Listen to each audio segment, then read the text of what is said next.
Greetings, everyone. This is Jeff Wilkerson, Professor of Physics at Luther College, bringing you the next in our series of what to look for in the night sky. We're looking at the week of March 6th, 2023 this time around.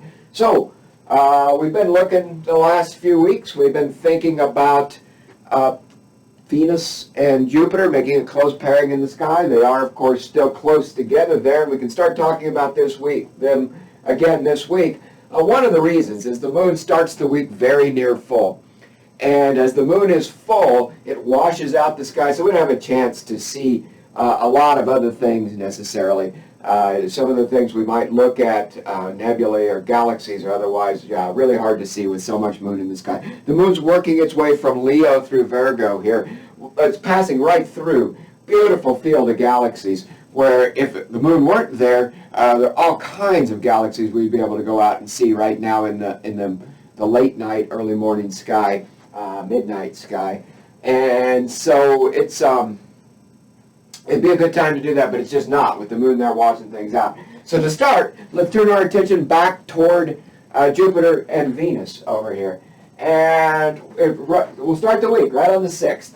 So on the 6th at sunset, we can look to the west. Hopefully you've been tracking the two very bright objects there, Venus and Jupiter. Venus is now to the west. It's pulled away, to the east, excuse me. It's pulled away significantly from Jupiter. And they each start the week sitting below some stars in Pisces. So this is an opportunity not only for us to enjoy how much Venus has moved relative to Jupiter, but to think a little bit about learning some stars in Pisces, if we don't know stars in Pisces.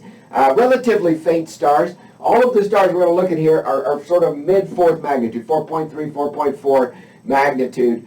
And so remember, the magnitude system counts backward. We can see down to 5th magnitude with decent skies without a whole heck of a lot of trouble. So this would be something, you wouldn't have much trouble picking out these stars in Pisces if you had a good dark sky. But remember, we're looking right after sunset here. And so it's not real dark this direction, and a pair of binoculars is going to help you out a lot. You probably can, if you wait long enough, if you catch that magic time after sunset, you'll probably be able to see these stars under a dark sky without binoculars. But you're going to have a very tiny little window of time in order to see that. So let's start with Venus. Venus begins the week sitting about 1.5 degrees, about 1.5 times the width of your finger held at arm's length, below and just a little bit south and just a little bit east of Epsilon Piscium. So Epsilon is this 4.3 magnitude star, relatively faint. A pair of binoculars would show this as a nice pair in there. I think you'll be able to see that and start to learn some of these stars in Pisces. Pisces is going to go down here to the circlet and come back here to this V of stars that it makes sitting under the great square of Pegasus. But we're just going to focus in on these stars a little bit. You know, one of the things about Epsilon Piscium is it had a couple of years ago, I think 2021 now, there was a gas giant planet discovered. We discover planets around other stars two ways. A lot of them now we discover by the planets transiting the star and dimming the background light just a little bit. So we see the star get ever so slightly dimmer as a planet passes in front of the star. The old-fashioned way to discover this was through Doppler shift. We see the spectrum of the star shifted, blue shifted as it moves towards you and red shifted as it moves away. And as these planets orbit, they cause the star to get pulled. The gravity of the planet pulls the star towards you and away from you a little bit, so it's moving. The star's moving ever so slightly. And my recollection is that the planet was discovered with radial velocity that way, with the gravitational pull back and forth. With Jupiter right here, it's about the mass of Jupiter, this planet, and it's more or less the period of Earth, so it's about the same, it's orbiting in about the same 1 year period of the Earth. All those are very rough, and I didn't go look those things up to remember them. But just, there's a planet there, a gas giant planet like Jupiter, orbiting Epsilon Piscium. Now, Jupiter itself is sitting about 3.5 degrees below Delta. Delta's ever so slightly fainter than Epsilon, but I don't think you'll be able to tell that. They're going to look pretty much the same to you right here. And it's about 3.5 degrees. Should still show up nicely in a binocular field of view for you as you see Jupiter sitting here. Now, as we've noticed the last couple of weeks, Venus is moving off this direction. So Venus is going to move this week relative to Epsilon, and you're going to notice that. Jupiter's not moving so much. You're not going to see it moving nearly as much against Delta there. And so we'll just leave that behind and we'll focus our attention on Venus here as we look forward. By the time we get to the end of the week that we're considering, Sunday evening the 12th, that's going to be, okay, on Sunday evening the 12th, Venus will have moved across this direction, crossing that V shape of Pisces a little bit, and it will be approaching Omicron. It's going to slide to the north of Omicron, but it's going to be approaching Omicron, and it's about 3 1/4 or 3 1/3 degrees away, still to the west of Omicron. It's also a 4.3 magnitude star. So another faint star that you can watch Venus track across here and run into as it heads up this direction. And so even into the following week, you can watch it close down on this star. Just a chance to think about some of these motions we've been talking about and some of these things to see, and a chance to learn some of your stars of Pisces. Now, a little bit of an aside on these stars of Pisces. They're all what we would call K giant stars. So we classify stars with an old system that Annie Cannon developed a long time ago. And she developed this system to say, you know, there's more to it that we could do. But we'll just start with the very basic old system this way. These are hot stars, blue stars, high surface temperature stars. And these are red stars, the coolest stars in the sky, low surface temperature stars. And the sun is in here. The sun is a G2 star. And these are all K stars. But not all K stars are built the same. What that's really telling you is these are, telling you about the surface temperature of these stars. This is really based on the spectral lines that are in the spectrum of the star. But we're not going to go down that road right now. But to just say this is related to this is a cooler star. All three of these stars are probably a little under 4,000 Kelvin. The sun's surface temperature is 5,770 Kelvin or so, is the surface temperature of the sun. And these are down probably just under 4,000 Kelvin for these stars by and large.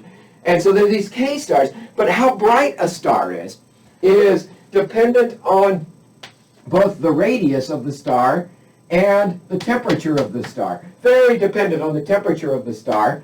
And dependent on the surface area of the star as well. So it's linearly dependent on the surface area of the star. Grows rapidly as the temperature of the star. So these stars, you would think these stars would be faint. And they look faint to your eye, but they're not faint. They're very luminous stars. They just happen to be far enough away that we don't see them that brightly to our eye, because even though that temperature is low relative to the temperature of the sun, the radii are huge.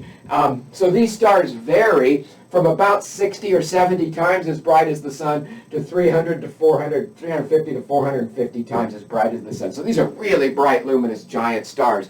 And in there is a warning for us just a little bit to say we see these stars faintly. We're going to say, maybe they're not glowing that brightly, but they're all three of them are very much brighter than the sun, and they're these K giant stars. And what it tells us is it gives us a hint into astronomical bias, into thinking about observational bias that we might have. It's much easier to see giant stars well out into space. And so if you were to just do a quick survey of the stars you could look at, just this one night, we just say we're looking at 3 stars more or less randomly. We picked them only because the planets were close to them, and all 3 of them were giant stars. And we might think, wow, the universe is full of giant stars, and it's not full of faint stars at all. But it really is full of faint stars, and we just can't see our galaxy. We just can't see those faint stars because they get some distance away from us, and they just go away, right? They're just hard to see. So we can see these giant stars much further into space. And if we can see them that much further into space, that means we're much more likely to sample them. We're much more likely to see them, and we have to be very careful about our observational biases this way. Just something to think about. Always giving you, we could, you understand that. We could just send you out there to observe Jupiter and Venus and a few stars and have a good time. We want to give you a little bit of something to think about while you're doing that. To think about what's going on with the motions of the planets and the geometries of the solar system, and now thinking about observational bias and giant stars. Oh my goodness, we're having a good time, aren't we? Anyway, that's what we got.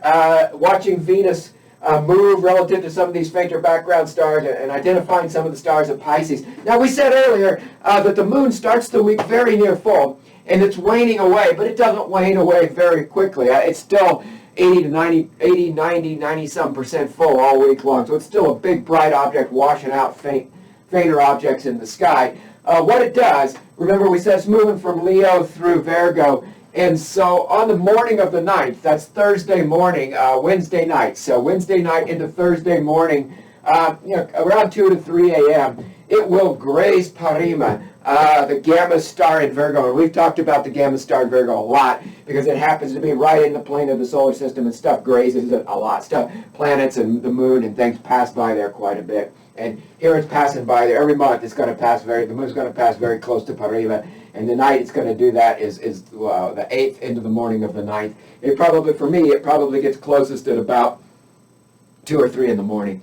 It'll be approaching that. You can see it's up earlier in the night, and you can see it much earlier in the night and getting closer to Porrima if you want to watch that transpire. The next night, it's closest. It's about 4 degrees above the bright star Spica, the brightest star in Virgo, and it's still about 90% full. So the morning of the 10th, Friday morning, Thursday night into Friday morning, the 9th into the 10th, the moon has only waned down to about 90% full, and it'll be sliding past Spica. So really, that's what we got for you this week. Continuing, I know it's getting boring, right? It's getting terribly boring. We don't have anything new as we continue to watch Jupiter and Venus here and think about the moon, and we think about close pairings of things. And now we're looking at close pairings of the planets with fainter stars, not big bright stars, but fainter stars that we can look at to think about Pisces a little bit. Hopefully you have clear skies, and I hope you have a great week. And as always, thanks for watching.